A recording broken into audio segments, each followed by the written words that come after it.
அன்பு நண்பர்களுக்கு வணக்கம். நம்ம இப்போ பார்க்க இருப்பது தேர்தல் முடிஞ்சு இன்னைக்கு 2வது நாள் ஆச்சு. எல்லா பக்கம் அலைபாஞ்சிட்டு இருக்கிற ஒரு விஷயம் விஜய் விஜய் விஜய் அப்படித்தான். இன்னும் சொல்லப்போனால் சென்னையில் இருக்கக்கூடிய 14 தொகுதிகளில் 4 தொகுதியை விஜய் அடிக்க போகிறாரு அப்படின்னு மிகப்பெரிய அளவில் பேசுபொருளாக ஆயிட்டு இருக்குது வலைத்தளங்களில் மட்டுமல்ல, மூத்த அரசியல் தலைகள் கூட இதை பற்றி நிறைய விசாரிச்சுட்டு இருக்கு. அப்படி என்ன விஜய் ஃபேக்டர்? சரி, விஜய் வந்து 2வது இடத்துக்கு வர்றாரு, அது 14 தொகுதிகளில் சென்னையில் வந்து 2வது இடத்துக்கு விஜய் வர்றாருன்னு ஒரு பேச்சு இருக்கு. இந்த இடத்துல பூரா அதிமுக 3வது இடம் போகுமா, திமுக 3வது இடம் போகுமா? இன்னும் சொல்லப்போனால் திமுகவில் கொளத்தூர் தொகுதியே கொஞ்சம் இழுபறியாக இருக்கும்னு கூட நம்ம காதுக்கு சில தகவல்கள் வந்துட்டு இருக்கு. தமிழ்நாட்டிலேயே இருக்கக்கூடிய பெருநகரத்துலேயும் நவநாகரிகமான நகரத்தில் ஒரு சினிமாக்காரர் பின்னாடி இந்த அளவுக்கு மக்கள் போவாங்களா அப்படின்னு ஒரு கேள்வி இருக்குது. அதே மாதிரியான பல விஷயங்கள் பல்வேறு பகுதிகளில் இருந்துக்கிட்டு தான் இருக்குது. தூத்துக்குடி கடலோர மாவட்டங்கள்லாம் காங்கிரஸுக்கான ஓட்டு அப்படியே மீனவ சமுதாயத்துடைய ஓட்டு விஜய்க்கு வந்துட்டதா பேச்சிருக்கு. இப்படியான சூழலில் குறைஞ்சபட்சம் 40 தொகுதிகளுக்கு மேலே வாங்கி அவர் வந்து எதிர்க்கட்சி தலைவராக உட்காருவார். நிறைய பேர் வந்து முதலமைச்சராக உட்காருவார், 140 சீட்டு வாங்குவாருங்கிற கதையெல்லாம் பேசுகிறாங்க. நம்ம அதுக்குள்ளே போல் எதிர்க்கட்சி தலைவராக கூட உட்காருவார் அப்படின்னு பேச்சிருக்கு. இப்படியான சூழலில் உண்மையிலேயே கள நிலவரம் எப்படி இருக்குது? இந்த ஓட்டுக்கள் வந்து பெரிய அதிர்வலையை விஜய் ஓட்டுக்கள் வந்து அதிர்வலையை ஏற்படுத்தியிருக்க, இது எந்த மாதிரியான பாதிப்புகளை உருவாக்கும் அப்படிங்கிறது மே 4ஆம் தேதி நம்மளுக்கு தெரியத்தான் போகுது. ஆனால் அதுக்கு முன்னாடி நம்மளுக்குள்ள இருக்கக்கூடிய அந்த உறுத்தல் இருக்குது இல்லையா, அந்த உறுத்தலை தீர்த்துக்கிற முகமாக நம்ம தோழர் மணிபாரதி அவர் வந்து ஏற்கனவே வால்பாறை தொகுதி வேட்பாளரை போட்டியிட்டவர், ஜனசக்தி பத்திரிகையில் ஒரு மூத்த பத்திரிகையாளராக இருக்கிறவர், அவர்கிட்ட டிஸ்கஸ் பண்ணுறதுக்காக வர சொல்லியிருக்கிறோம். வணக்கம் தோழர். வணக்கம். இப்போ பேசுனதெல்லாம் கேட்டீங்க. நிச்சயமா உங்களுக்கு என்ன தோணுது? Vijay factor, Edappadi factor. Cinema அப்படிங்கிறது அது ஒரு மாயை. சினிமாங்கிறதே மாயை. அப்போ மாயைங்கிறது ஒரு மாய தோற்றத்தை இப்போ அரசியலில் உருவாக்குது அந்த சினிமா. அது ஒரு மாய தோற்றம், மாரிசமான் மாதிரி ஒரு மாய தோற்றம். அது வந்து ஒரிஜினலான விளைவை உருவாக்காது அப்படிங்கிறது என்னுடைய கருத்து.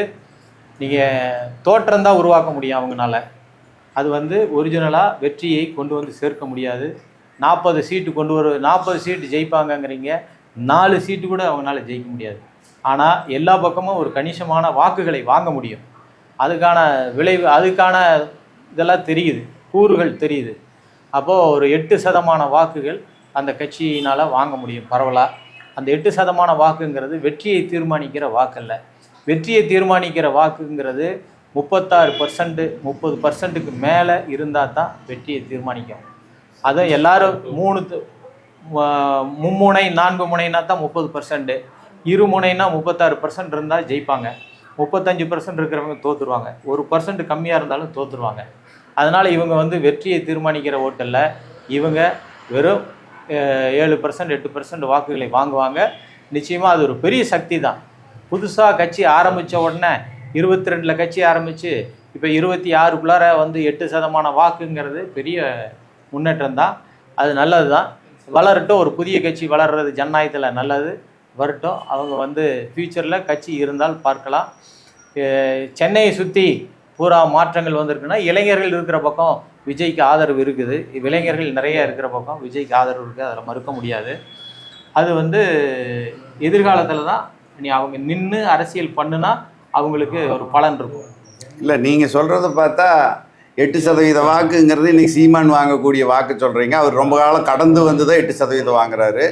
அதே மாதிரி முதல் ரவுண்ட்லேயே 8% வாக்குங்கிறது தேமுதிக விஜயகாந்த் வாங்கின வாக்கு 2006. 2006 வாங்கின வாக்குகளும் 2016 வாங்கின வாக்குகளும் தேமுதிக அப்படியே சரிஞ்சு போச்சு மக்கள் நல கூட்டணியில். உங்களுக்கே தெரியும், ஏன்னா மக்கள் நல கூட்டணியில் இருந்து தான் நீங்கள் வேட்பாளராக பண்ணினீங்க. ஆனால் விஜயுடைய வரவு வந்து நீங்கள் அப்படி அல்ப சுல்பமாக பார்க்க முடியல. இன்றைக்கி விசிலுக்கு வந்து ஓட்டு போட்டேன்னு சொல்லக்கூடிய பெண்களுடைய கணக்கும் இளைஞர்களுடைய கணக்கும் நம்ம 8% வாங்கின விஜயகாந்த் தேமுதிக ஓட்டு கணக்கையும் ஒப்பிட்டு பார்க்க முடியாத அளவுக்கு இன்றைக்கி இருக்குது. அப்படின்னா 8 அல்ல 16க்கு குறையாமல் வாங்கு அப்படிங்கிறது வந்து சராசரியாக எல்லா பத்திரிகையாளர்களும் சொல்லக்கூடிய ஒரு விஷயமாகவும் இருக்குது.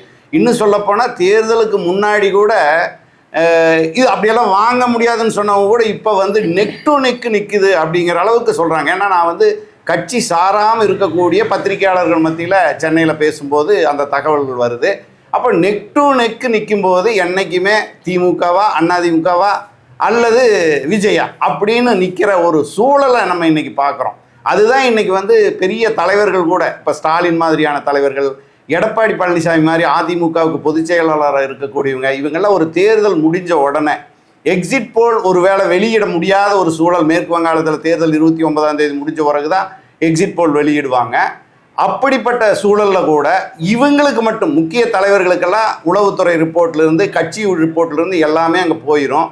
போகும்போது அவங்க ஒரு 9 மணி 10 மணி வாக்கில் ஒரு பேட்டி கொடுப்பாங்க. அது கலைஞர் காலத்துலேயும் ஜெயலலிதா காலத்துலேயும் நடந்தது தான். அப்படி ஒரு வேளை அவங்களுக்கு வெற்றி இருக்குதுன்னு தெரிஞ்சுதுன்னா அவங்களுடைய முகமலர்ச்சியிலிருந்தே நம்ம பார்த்துக்க முடியும். இவங்களுக்கு வெற்றி வருது, கண்டிப்பாக ஆட்சி இவங்க தான் அமைக்க போகிறாங்க அப்படின்னு அவங்களுடைய அந்த இரவு நேர பேட்டியில் நம்ம தெரிஞ்சுக்க முடியும். ஆனால் இந்த தேர்தல் மட்டும்தான் அப்படி ஒரு பேட்டியை எடப்பாடி பழனிசாமியோ அல்லது ஸ்டாலின் அவர்களோ அல்லது விஜயோ பேட்டி கொடுக்கல. அப்படிங்கும்போது எங்கேயோ ஒரு பக்கம் இடிக்கிறது நம்மளுக்கு தெரியுது. நீங்கள் நினைக்கிற மாதிரி 8% என்னாலேயே ஏற்றுக்க முடியல. ரைட்டு, நீங்கள் சீனியர் பத்திரிகையாளர், நீங்கள் அப்படி நினைக்கிறீங்க. எனக்கு வந்து 80லேருந்து நான் இதை பார்க்குறேன். படிக்கிற காலத்துலேருந்து அரசியலை பார்க்குறேன். அதில் வந்து விஜயகாந்துக்கெல்லாம் இதை விட கூட்டம் இருந்தது.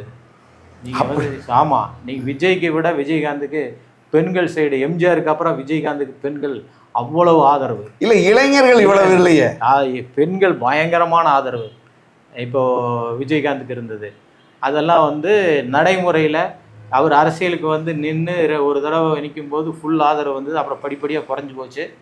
அது உடல்நிலை சரியில்லாமல் போய் அவருடைய ஆக்டிவிட்டீஸ் எல்லாம் மாறினதுனால அது தப்பாக புரிஞ்சுக்கிட்டாங்க அவரை. அதனால் சரிஞ்சிடுச்சு. அதே மாதிரி தான் அரசியலில் நின்று அரசியல் பண்ணால் தான் ஜெயிக்க முடியும். அது நம்ம நடவடிக்கைகள் வந்து சிலதை மாற்றிடும்.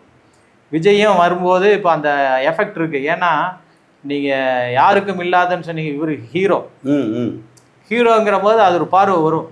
அதனால் அதுக்கு ஒரு வேகம் இருக்கும், அதுக்கு ஒரு செக்ஷன் ஆதரவு இருக்கும். இதே தலை அஜித் வந்திருந்தாருன்னா இதை விட ஸ்பீடு இருந்திருக்கும். ரஜினி வந்திருந்தாருன்னா 96ல் வந்திருந்தாருன்னா சிஎம் கூட ஆகிருக்கலாம். அதனால் அது ஹீரோ மேலே இருக்கிற பார்வையே வேறு. அதனால் இவர் ஹீரோங்கிறதுனால இவர் மேலே பார்வை ஜாஸ்தி. இவங்க ஏன் வாய் திறக்கலைன்னா அது மெச்சூரிட்டி. நீங்கள் ஸ்டாலினும் எடப்பாடி பழனிசாமியும் தேர்தலுக்கு பின்னால் வாய் திறக்கலை அப்படின்னு நீங்கள் சொல்கிறீங்க. அது உங்களுக்கு ஒரு மைனஸ் பாயிண்ட்டாக நீங்கள் பேசுகிறீங்க. ஆனால் அது கிடையாது, ஒரு மெச்சூரிட்டி. ஸ்டாலின் வந்து ரொம்ப மெச்சூராக இருக்கார். தமிழகம் வெல்லும் முடிச்சிட்டாரு. சரி, அதனால் வந்து அதுக்குள்ளார 1000 அர்த்தங்கள் இருக்குது. ஒரே வார்த்தையில் அவர் பதில் சொல்லிட்டார், தமிழகம் வெல்லும் அப்படின்னு. அந்த வார்த்தைக்குள்ளார 1000 அர்த்தம் இருக்குது. அரசியல் தெரிஞ்சவங்களுக்கு தெரியும், நிச்சயமாக வெல்லும். அவர் தெளிவாக இருக்கிறாரு. இன்னொன்று, நீங்கள் அரசியலில் எம்ஜிஆர், கலைஞர் இவங்கெல்லாம் பெரிய அரசியல்வாதிகள். ஜெயலலிதா கூட சில நேரம் உணர்ச்சி வசப்பட்டு அடிச்சிருவாங்க. இவங்கெல்லாம் கலைஞர் கூட உணர்ச்சி வசப்பட்டு பேசுறாரு. ஸ்டாலின் கிட்ட நீங்க அதை பார்க்க முடியாது. அவங்க 2 பேருமே நான் சொல்றேன், இந்த 3ஆம் தரம் புதுசா வந்து இருக்கிறாங்கல்ல அரசியல்வாதி, அவங்க பேரையெல்லாம் சொல்லி அரசியலே பேச மாட்டாங்க. அது அந்த மெச்சூரிட்டி. அவங்க வந்து அவங்க வாயால் அந்த பேர் சொல்லிட்டு அதுவே அவனை கிரெடிட் ஆக்கிரும். அதனால இல்ல, உண்மைதான். இன்னைக்கு சீமானை பத்தி பேரே சொன்னதில்லை யாரு, ஸ்டாலின் சொல்ல. அதே மாதிரி அண்ணாமலை பத்தி சொன்னது, அண்ணாமலை பேரே சொன்னதில்லை, சொல்ல மாட்டாரு. அதை வச்சு இவங்க அரசியல் பண்ணி கலைஞரே என்னை சொல்லிட்டாருன்னு சொல்லி அதை அரசியல் பண்ணிட்டு இருப்பாங்க. அது வந்து அவங்க புரிஞ்சு வச்சிருக்கிறாங்க, அதனால சொல்ல மாட்டாங்க. இவர் டெவலப் ஆகி வந்து ஈக்குவலாக, நீங்கள் எடப்பாடியவே அதிகமாக பேசுறதில்ல ஸ்டாலின். கொரோனா வந்தது, முதல் அலை வரும்போது எடப்பாடி என்ன பண்ணாரு?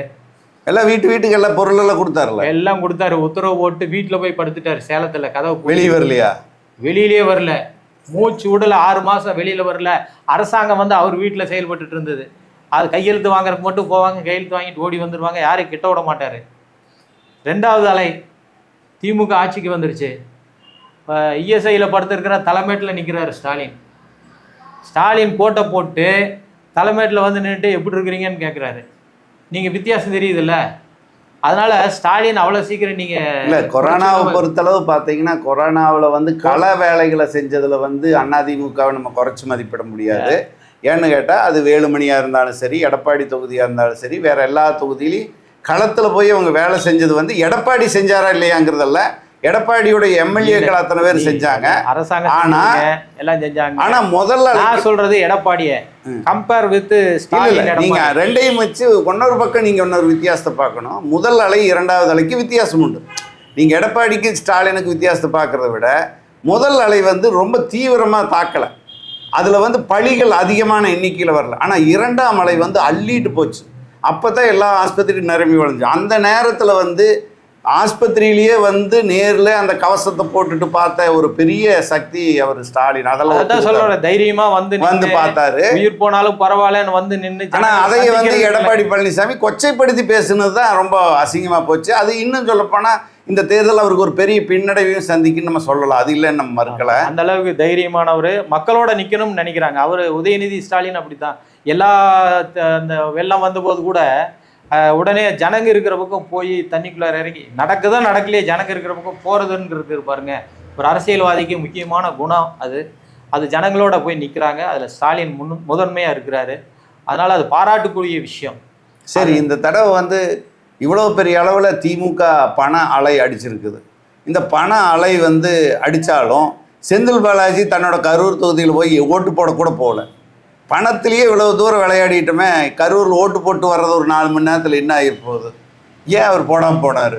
போட போகலை. ஜனநாயக கடமையை ஒவ்வொருவரும் கரெக்டாக செய்யணுங்கிறது உண்மைதான். பெரிய லீடர்கள்னால அது சாத்தியம் இல்லை. நடைமுறை சாத்தியம் வேணும்ல. அங்கே இங்கே ஓடி இங்கே 10 தொகுதிக்கு ஓடணும், வாட்ச் பண்ணணும். அப்படிங்கிற போது அவங்களுடைய வேலை பொழுவெல்லாம் பார்க்கணும். ஒரு 2 இங்கிருந்து அங்கே போனால் போகிறதுக்கு 3 மணி நேரம், வர்றதுக்கு 3 மணி நேரம், 6 மணி நேரம் போயிடும். 6 மணி நேரமே முடிஞ்சிடும். ஆமாம், 6 மணி நேரம் முடிஞ்சு போயிடும். இந்த 10 தொகுதியை கண்காணிக்கிறதுக்கு பொறுப்பு போட்டிருக்காங்க. இந்த 10 தொகுதியை ஃபாலோ பண்ண முடியாது. அதான் கரூர்காரங்க 18 பேர் போட்டிருக்காங்கல்ல. அது வேறங்க. நீங்கள் தலைமை இருக்கிற மாதிரி இருக்குமா? தலைமை இருந்தால் தானே வழிகாட்ட முடியும். இதுலேயே அடித்து மண்டையை உடைச்சி நிறைய சிக்கல்லாம் வந்திருக்குல்ல. அப்போ அதையெல்லாம் மீட்கிறது இருக்குல்ல, ஒரு பணி இருக்குல்ல அரசியல்வாதிக்கு. இது நீங்கள் சொல்லும்போது எனக்கு ஒரு ஞாபகம் வருது. என்னென்னா, போன தடவை தேர்தலில் கமலஹாசன் இதே தெற்கு தொகுதியில் போட்டி போட்டார். போட்டி போட்ட போது நீங்கள் பார்த்தீங்கன்னா அவர் காலையில் வாக்குச்சாவடியில் ஒரு வாக்குச்சாவடி மட்டும் பார்த்துட்டு ஃப்ளைட் ஏறிடுறாரு சென்னையில் போய் ஓட்டு போடுறதுக்காக. அதை பார்த்துட்டு வானதியோட ஆட்களும் நிம்மதி பெருமூச்சு விடுறாங்க. நல்ல வேலை ஃப்ளைட் ஏறிட்டாரு. ஒரு பூத்தை பார்த்ததோட ஒரு வேளை அன்னைக்கு கமலஹாசன் சென்னைக்கு போய் ஜனநாயக கடமையாற்றணுங்கிற எண்ணம் இல்லாமல் இங்கே ஒவ்வொரு பூத்துக்கு போயிருந்தாருன்னா ஒவ்வொரு பூத்துலேயும் கமல் வந்துட்டாருன்னா 10 ஓட்டுகளை கூடியிருக்கு. இல்லைங்க, அன்னைக்கு 10 ஓட்டு ஆயிரக்கணக்கான ஓட்டு வந்திருக்கும். அது மட்டும் சாதாரண கமலஹாசன் ஜெயிச்சிருப்பாரு. ஏறத்தால கமலஹாசனை பார்த்துட்டு புரிஞ்சுக்கிட்டு தான் செந்தில் பாலாஜி இந்த தடவை அங்க போகலையோ அப்படின்னு ஒரு டவுட் வருது. அது இதையும் சேர்க்க வேண்டாம். கமல் வந்து ஓட்டு போட போகாம அவர் ஜெயிச்சிட்டாருங்க. கவுண்டிங்ல அவர் இல்லை. கடைசி நேரத்துல அது கவுண்டிங் சேஞ்ச் ஆயிடுச்சு. புரிஞ்சுங்களா? கரெக்டா கண்காணிக்கிறதுக்கு அங்க இல்லை. அவரு கட்சி ஆரம்பிச்ச புதுசு. அதனால வந்து வானதி ஜெயிச்சுக்கிட்டாங்க. அது லக்கு தான். கடைசி நேரத்தில் அதை இவர் ஜெயிச்ச மாதிரி அது சொல்லக்கூடாது. கம்யூனிஸ்ட்காரனே இப்படி பேசுறாங்கன்னு வரும். அதனால சரி, இந்த எடப்பாடி பழனிசாமி திமுக எத்தனை தொகுதியில் தான் ஜெயிக்குன்னு சொல்றீங்க? என்னங்க, திமுக எத்தனை தொகுதியில் தான் ஜெயிக்கும்? ஏற்கனவே நான் சொல்லிட்டேன். 164 போட்டிருக்கிறாங்க. 164 திமுக ஜெயிக்கும். சரி, கூட்டணி கட்சிகள்ல தான் 1-2 பலவீனமா இருக்கும். அதையும் வெற்றி பெற செய்வதற்கான சகல வேலைகளையும் அந்த கட்சி செஞ்சதோட திமுகவினரும் இறங்கி செஞ்சிருக்கிறாங்க. அதனால வந்து நீங்க அவ்வளவு சீக்கிரம் வந்து இந்த அணியில பெரிய தோல்வியில 234 230 ஜெயிச்சிருக்கிறீங்களா? 200க்கு மேலதான் வெற்றிங்கிறது. 200க்கு மேலதான். அப்ப இவர் எடப்பாடி பழனிசாமி அதிமுக என்னதான் ஆகும்? அவங்க சரிஞ்சிட்டாங்க. எடப்பாடி வர்றதுக்கு முன்னால அதிமுகவுக்கு நிரந்தரமான அசைக்க முடியாத வாக்கு அப்படிங்கிறத வாக்கு வங்கிங்கிறாங்களே, அது 24% இருந்தது. இவர் வந்ததுக்கு அப்புறம் 18% மாறிடுச்சு. அந்த 18%லயும் இதுக்கப்புறம் எவ்வளவு குறைஞ்சதுன்னு தெரியல. இவர் வந்து அந்த இன்க்ரீஸ் பண்றதுக்கு அந்த முக்கியமான அதிமுகவில் இருக்கிற வாக்கு சதவீதத்தை தன்னுள் வைத்திருக்கிற தன்னுள் வைத்திருக்கிற தலைவர்களை அரவணைச்சு உள்ளே இழுத்து போட்டு, நீங்கள் முரண்பாடுகள் இருக்கலாம், அதை ஒரு எதையாவது பண்ணி இழுத்து போட்டு கரெக்ட் பண்ணி கொண்டு வர்ற சாமர்த்தியம் இதை விட்டுட்டாரு இவர். சாமர்த்தியமில்லையே நான் சொல்லல, சாமர்த்தியம் இருக்குது, அவங்க வந்தா தன்னோட பதவிக்கு அது என்னமோ அதனால விட்டுட்டாரு, அதனால இழந்துட்டாரு. அது நீங்க வாக்கு தானே முக்கியம் கட்சி நடத்துறதுல. இப்ப இந்த தேர்தல்ல அது தெரியும் எத்தனை வாக்கு இவர்கிட்ட நின்று இருக்குதுங்கிறது, புரிஞ்சுங்களா? அப்போ வந்து அதுல அந்த இடத்துல இவர் சறுக்கிட்டாரு. அதனால வந்து இவருக்கு நீங்க 1% தானே தீர்மானிக்கிறது, ஒரு ஓட்டு தானே வெற்றி தோல்வியை தீர்மானிக்கிறது. அப்போ 1% வித்தியாசம் இருந்தாலே தோத்து போகும்ல. இது மலைக்கும் மடுவுக்குமான வித்தியாசமா இருக்கு. திமுக அண்ணா திமுகவுக்கு இருக்கு. இல்லை, நான் என்ன யோசிக்கிறேன்னா, அண்ணா திமுக வந்து பாஜகவை முதுகுல சுமக்காம இருந்ததோ ஒரு வேளை இதுல இருக்கிற 2 கட்சி கூட்டணி சேர்ந்திருக்கும், ஜெயிக்கிறதுக்கான வாய்ப்பு இருந்திருக்குன்னு. நீங்க பாஜகவை யார் தூக்குனாலும் அது வந்து பாஜகவுக்கு லாபம், யார் தூக்கி சுமக்கிறானா அவனுக்கு நஷ்டம். தமிழ்நாட்டை பொறுத்தளவில் தமிழ்நாட்டு மக்களுடைய மனநிலை இப்போவுமே, இப்போ நீங்கள் கோயம்புத்தூர் எடுத்துக்கங்க, முஸ்லீம் இஸ்லாமியர்கள் ஓட்டு, இஸ்லாமியர்கள் ஓட்டுலேயே அண்ணா திமுக போடுறவனே இந்த முறை யோசிக்கிறான். என்னன்னா அவங்க பாஜக கூட போயிட்டா அப்போ ஒரு பெரிய செக்ஷனுடைய ஓட்டு இழக்கிறாங்கல்ல.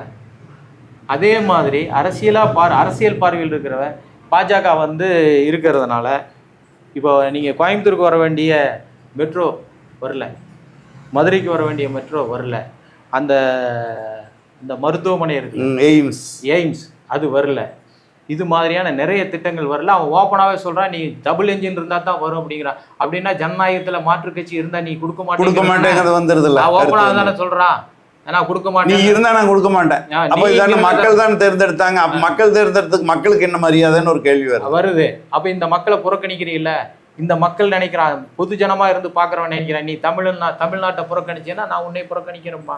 அவங்க கூட நீ கூட்டு சேர்ந்துருக்கிறனால உனக்கு ஓட்டு போட மாட்டேன்னு நினைக்கிறான். அவனுக்கு வழக்கமாக ஓட்டு போட்டவனே இதனால் ஓட்டு போட மாட்டேன்னு வர்றான்.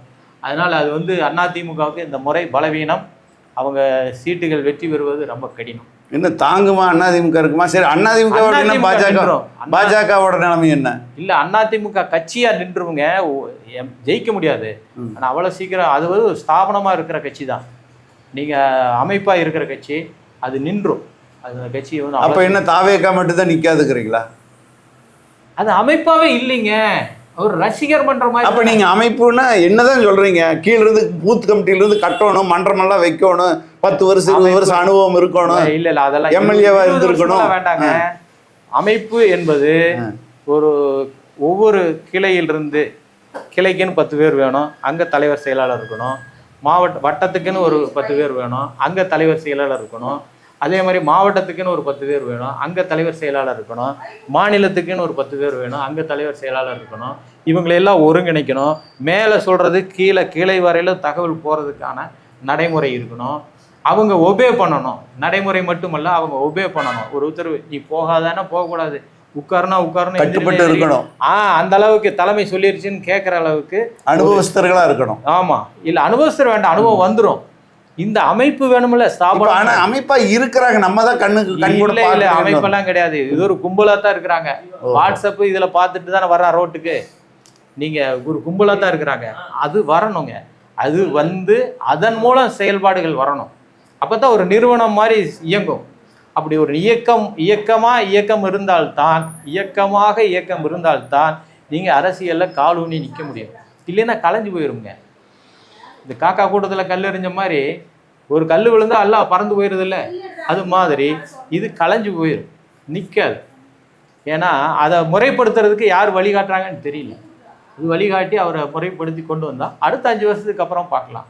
அது உங்களுக்கு இல்லை, எனக்கு இது கொஞ்சம் ஆச்சரியமா இருக்கு. ஏன்னா எல்லாரும் தாவேக்கா 2வது இடம் அப்படி இப்படி எல்லாம் சொல்ற காலத்துல நீங்க வந்து தாவேக்கா நிற்காது, தாவேக்கா வரவே வராதுங்கிறது கொஞ்சம் ஆச்சரியமா இருக்கு. நிற்காதுங்க. இன்னொன்று, அவரை சரியாக வழிகாட்டுறதுக்கு அவர் கூட ஆட்கள் இல்லை. சரியாக வழிகாட்டுறதுக்கு தேர்ந்த ஞானிகள் வேணும். தேர்ந்த அரசியல், பொருளாதாரம், தத்துவ ஞானம் இதெல்லாம் தெரிஞ்ச ஞானிகள் வேணும். நீங்கள் ஜெயலலிதா இருந்தாங்க, ஜெயலலிதா அரசியல் சினிமாவிலிருந்து தான் வந்தாங்க. ஆனால் அவங்க வந்து கூட எல்லாத்தையும் வச்சுக்கிட்டாங்க. யாரெல்லாம் அதில் டேலண்டான பர்சனாக அவங்களெல்லாம் கூட வச்சுக்கிட்டாங்க. அவங்ககிட்ட டெய்லியும் கேட்பாங்க, சரிங்களா? அதை கேட்டு வழி அனுப்புவாங்க. அதே மாதிரி இப்பவும் திமுகவில் ஸ்டாலின் மட்டும் இல்லை, ஸ்டாலின் தான் எல்லாம் பண்ணுறாருனாலும் அவர் சுற்றி இருக்கிற அமைச்சர்கள் எல்லாம் பார்த்தீங்கன்னா பெரிய அறிவாளி, ஜீனியஸ் தான். நீங்கள் ஆர் ராசா, தியாகராஜன், தியாகராஜன், அப்புறம் இந்த மதுரையில் இருக்கார்ல, அவர் பெரிய ஜீனியஸ் அவர்லாம். அதே மாதிரி இந்த மாதிரி நிறைய தலைவர்கள் வந்து பார்த்தீங்கன்னா ஒவ்வொரு துறையிலையும் அவங்க ஜீனியஸு, சரிங்களா? அந்த அந்த அறிவு ஆற்றல் எல்லாமே அதில் கொடுக்குறாங்க. நீங்கள் ஒரு கருத்தை வந்து ஸ்டாலின்ட்டு சொல்லும்போது இதை பண்ணலாம் அப்படின்னு ஒரு முடிவாக இதை பண்ணலாங்கன்னு சொல்கிறதுக்கான ஒரு இது வேணுமில்ல. இப்போ பாருங்கள், அம்மா உணவகத்தை அவங்க கை வைக்கவே இல்லை. கை வைக்க வேண்டாம், அது தப்பு அப்படிங்கிறது அவர் முடிவு எடுக்கிறார் பாருங்க. ஆமாம், அதை டச் பண்ணவே இல்லை. டச் பண்ணலையில்ல. சும்மானாலும் இவன் அம்மா உணவகத்தை கெடுத்து போட்டான்னு பேசுகிறாங்க அரசியலுக்காக. ஆனால் ஸ்டாலின் வந்து அம்மா உணவகத்தை டச் பண்ணவே இல்லை. அது பெரிய கிளவரான முடிவுங்க அது. ஆனால் இவங்க கொடுத்த 1000 ரூபா ஸ்கீம் 2000 ரூபாய் இவங்க ஆக்குறாங்க, அவங்களும் 2000 ரூபாய் ஆக்குறாங்க. அது அரசியலுக்காக, அது ஜனங்களை கவர்றதுக்காக. இது நல்ல திட்டம். நீங்கள் காலை உணவு திட்டம்னு ஸ்டாலின் கொண்டு வந்துருக்கிறாரு, அது எவ்வளோ பெரிய முக்கியம். இன்னொன்று தமிழ் புதல்வன், அப்புறம் அந்த பெண்களுக்கான ஒரு திட்டம், அதே மாதிரி கல்லூரியில் படிக்கிற பெண்களுக்கு அதே மாதிரி ஐஏஎஸ் ஐபிஎஸ் படிக்கிற நான் முதல்வன் திட்டம், இதெல்லாம் இருக்குல்லங்க. இதெல்லாம் பெரிய வேலை செய்யுது. நீங்கள் இந்த பஸ்ஸில் யார் எப்படி எடுத்துக்கிறான்னு தெரியலிங்க. பஸ்ஸில் போகிறாங்கல்ல, அவங்களுக்கு பெண்களுக்கு காலையில் இலவசமாக போகிற ஒரு திட்டம் இருக்குல்ல, அந்த திட்டம் வந்து உண்மையிலே அருமையான திட்டம். யாருக்கு தெரியுங்களா? வேலைக்கு போகிற பெண்களுக்கு. அதுலேயும் கிராமப்புற பெண்களுக்கு. கிராமப்புற பெண்கள் மட்டும் இல்லை, அதை நான் குறிப்பாக சொல்கிறேன். இந்த கட்டட வேலைக்கு, வீட்டு சமையலுக்கு, இந்த மாதிரியான கீழ்நிலை வேலைகளுக்கு போகிறாங்கல்ல தொழிலாளிங்க, அந்த பெண்களுக்கு இது வந்து ரொம்ப ரொம்ப ரொம்ப ரொம்ப முக்கியமான திட்டம். இது யாருமே உணர மாட்டா. சும்மா என்ன கொடுத்துட்டாரான்னு கூட பேசலாம், இது பெரிய விஷயமா அப்படின்னு பேசலாம். ஆனால் அந்த குடும்பத்தினுடைய சூழல் இருக்கு பாருங்க, அதை நினச்சி பார்த்தீங்கன்னா நிச்சயமாக இது மாதிரியான திட்டம் அருமை. கணவனும் மனைவி 2 பேர் வேலைக்கு போவாங்க. பணம் வந்து கணவனது பெரும்பகுதி வீடு வந்து சேராது. ஒரு சில கணவனது வரும், ஒரு சிலது வராது. வரும்போது அவன் குடிச்சிட்டு அங்கேயே காசை காலி பண்ணிட்டு வந்துடுவான் கணவனோடது. அந்த பெண்கள் சம்பாரிச்சிட்டு வந்து வச்சிருக்கிறத கூட வீட்டில் எடுத்துகிட்டு சண்டையாயிரும் ராத்திரியில். காலையில் எழுந்திரிச்சோன்னா வேலைக்கு போகணும். வேலைக்கு போனால் அதில் டப்பாவில் திருடினா காசு இருக்காது. அப்போ அந்த பெண்கள் என்ன பண்ணுவாங்கன்னா பல்ல கடிச்சிட்டு வேலைக்கு போக முடியாமல் அங்கே இங்கே காசு கேட்பாங்க. இப்போ வந்து இந்த மாதிரியான சூழலில் இருக்கிற பெண்கள் காலையில் எந்திரிச்சோன்னே இருக்கிற சோத்தை டப்பாவில் போட்டு நீ கடந்தா கடை அப்படின்ட்டு விட்டு போட்டு காலையில் எந்திரிச்சோன்னே வேலைக்கு ஓடிடுவாங்க. என்ன தைரியம்னா, போனால் ஏதோ ஒரு பஸ்ஸில் ஏறி நம்ம ஸ்பாட்டுக்கு போயிடலாம், வேலையை செஞ்சுட்டு சாயங்காலம் வந்துடலாம் அப்படிங்கிற தைரியம். அந்த தைரியத்தை கொடுத்தது இந்த திட்டம். காலை பயணம், விடியல் பயணம் திட்டத்தினோட விடியல் பயணம். அந்த திட்டத்தினுடைய பேர் அருமையான திட்டம். இதெல்லாம் யார் யோசிச்சு சொல்கிறது? அருமையான திட்டம் அது.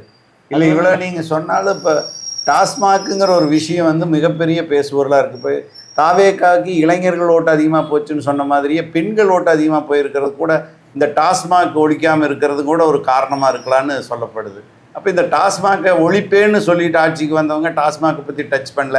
ஒரு 500 கடை குறைச்சிருக்கிறோங்கிறாங்க, ஆனால் ஒரு 1000 ப்ரைவேட் கடை கொடுத்துருக்குறாங்க. இப்படியெல்லாம் நிறைய கோளாறு அதில் இருக்க. டாஸ்மாக் அது கொஞ்சம் விரிவான சப்ஜெக்ட்டுங்க. அது சமூக கண்ணோட்டத்தோடு பார்க்க வேண்டிய ஒரு சப்ஜெக்டு. நான் வந்து சரக்கடிக்கிறதுக்கு எதிரி தான். தண்ணி அடிச்சுட்டு குடும்பம் நாசமாகிறத ஏற்றுக்கிறவன் அல்ல. ஆனால் நம்ம சமூகத்தை நீங்கள் ஆய்வு பண்ணி பார்க்கணும். இந்த டாஸ்மார்க்குங்கிறது மது தானே. மது பழக்கங்கிறது இன்னைக்கு நேற்று இருக்கிறது அல்ல, புராண காலத்திலிருந்து இருக்குது அப்படிங்கிறான். புராணத்திலேயே இருக்குது. புராண காலத்திலிருந்து வந்துட்டு இருக்குது, வழி வழியாக வந்துட்டு இருக்குது. அது நம்ம ஜீன்லேயே இருக்குது. இந்த மது ஒழிப்பு திட்டத்தை வந்து மதுவிலக்கு திட்டத்தை ஏற்கனவே தமிழ்நாடு கொண்டு வந்த அனுபவங்கள் இருக்குது. அப்படி கொண்டு வந்தப்போ என்ன நடந்ததுன்னா, நீங்கள் கொண்டு வந்தால் அப்போது கொஞ்சம் இருங்க, ஒரு 2-3 மாதம்தான் அமைதியாக இருக்கிற மாதிரி இருக்கும். அப்புறம் பார்த்தீங்கன்னா அங்கங்கே கள்ளச்சாராயம் காய்ச்சிடுவாங்க. அதை ஒழிக்கிறது ஒரு பெரிய கஷ்டமாயிரும். போலீஸுக்கு அது பெரிய தலைவலியாக இருந்தது. இப்போ இது இருக்கிறதுனால இது ஒரு ரெமெடி. எப்படி இருந்தாலும் குடிக்கிறவன் இருந்தே தீருவான், குடிச்சே தீருவான், மறைஞ்சு கூட குடிச்சே தீருவான். அது வந்து ஜீனில் பதிவாகி இருக்குது. அது வந்து எஜுகேட் பண்ணி கொண்டு வரணும், மாற்றி கொண்டு வரணும்.